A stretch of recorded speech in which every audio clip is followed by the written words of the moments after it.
Hello, everyone. This is Phoenix Tremaine. Today, we're going to be talking about Young and Restless for the week of May the 27th. But first, if you haven't done so, please take a minute to subscribe.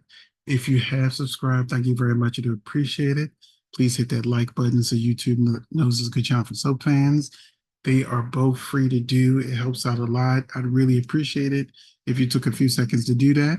If you want to go the extra mile, we have a membership where you get early access to videos, including this one, our live Zooms on Friday. And I'm getting back to the recipes. I'm going to be putting more recipes back into the membership and maybe a few more surprises. So going ahead and give that membership a try. We'd love to have you. And now let's get to Young and the Restless. And we're going to begin with Monday. So we're going to start off with Chelsea, Adam, and Nick because Chelsea and Adam, they're about to go on this trip to go see Connor. And I keep saying they're like whining about Connor because you didn't send your kid away because he has OCD and all you do is worry and whine about him when you probably could have taken care of this in Genoa City where he could have been in your home and dealt with it like normal people do. But you know, Nick suggests to Chelsea that she should take a break. Adam says she should take a break, but she says she can't leave Summer in the lurch. She's the only designer. And if she leaves, if she doesn't want to do that to Summer, but they also have Adam have a conversation with Sally where she tells Adam, well, my heart's not really into interior design. I'm a fashion designer, and that's what I really should be doing. Um, and Adam's like, well, Chelsea is going to take a temporary leave of absence from Marchetti if there's a designer that can fill in, hint hint, because Adam at the end of the episode go to Chelsea and say, how about Sally filling in Marchetti? And Chelsea looks at him like he's crazy. But we're going to spend the rest of the week going back and forth about whether or not Sally's going to be the new designer Marchetti while Chelsea's gone and dealing with Connor. But on Friday, it pretty much says she's going to be chosen. So that's why I said we're going to drag it out the whole week, or will they or won't they? Ooh, so suspenseful. But what I did enjoy was Ashley seeing her alters for the first time and actually talking to them and meeting them. And she's in shock. And she meets two out of the three because they didn't forget all about the teenage one. But they both tried to get Ashley to let them take control because they can't actually push Ashley out the way. Ashley has to either be asleep or, accepts that one of them will be in control.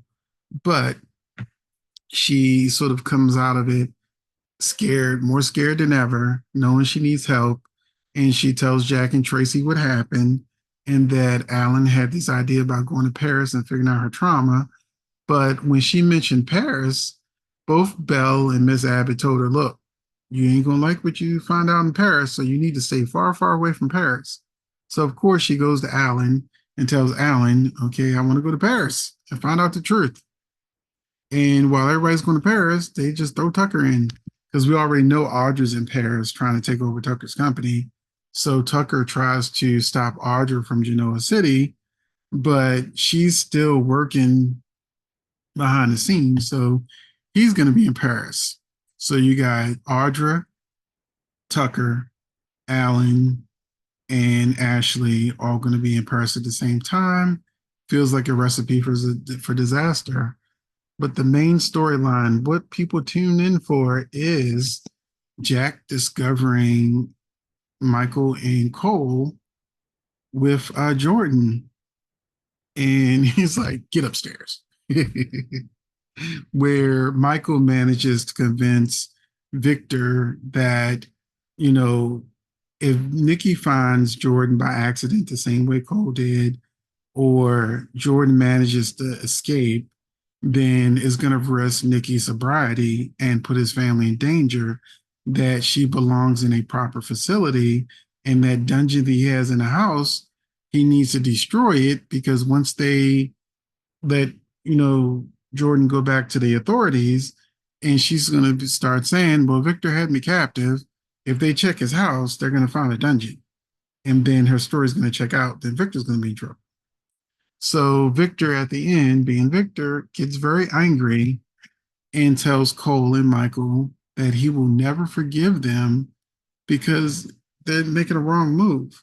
And we all know Victor is going to turn out to be correct because Jordan has already escaped jail.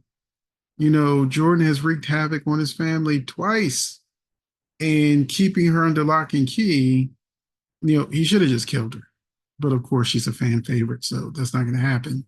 But after everything she did to the family, everybody feeling unsafe, everybody having to be on guard, her with her disguises, and you know, showing up in place, she bypassed all the security and kidnapped Claire and Harrison, and because she's Superwoman.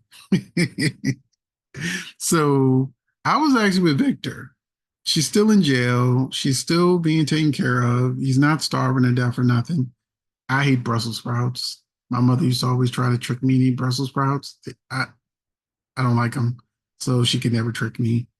And I'm with Jordan on just just going ahead and give me something else, anything with these Brussels sprouts. But anyway, it finally ends. The episode ends with Victor chloroforming Jordan and then calling the police saying they found her washed up on the shore, and they're going to bring her in. And to me, that was just bad writing. It was so stupid. Jordan has been captive for at least a week or two. So if she just washed up on the shore and she's not malnutritioned or half dead, how does she survive in the water for 2 weeks or passed out on the shore for 2 weeks? They should have just said they found Jordan on the property, um, and they caught her, and they're going to bring her in. And that way, Jordan wouldn't worry about where Jordan's been.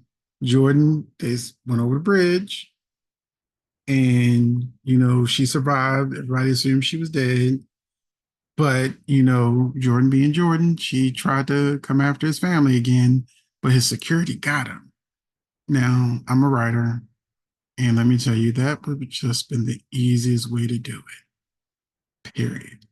But they went with this stupid story that she'd been in the ocean for 2 years, for 2 weeks. Anyway, we've got Tuesday. Diane worries about Jack's sobriety. Chelsea makes a tough decision, probably giving up Marchetti temporarily. And Summer gives Claire the benefit of the doubt. On Wednesday, Victor controls the narrative about Jordan. Jill shares alarming news with Billy. And Sally makes a power move. Now, Jill sharing alarming news with Billy, I really want to know what that is. And I need to start seeing the reactions of people finding out Jordan's alive. Thursday, Diane gives Jack an ultimatum about Nikki. Ashley and Tracy arrive in Paris, and Tucker has an unexpected encounter. So he probably runs into Ashley and Tracy.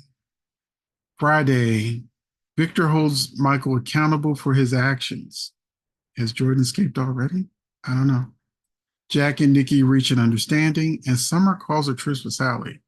Now, Summer hates Sally, but now Summer needs Sally. So that's why I said they're going to stretch out for a whole week, whether or not Summer will be the designer Marchetti.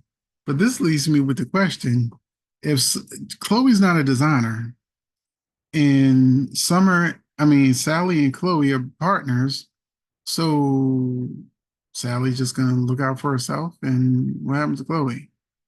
So that's it for this spoilers and some conversation on the show. And I will see you in the comment section and in the next video.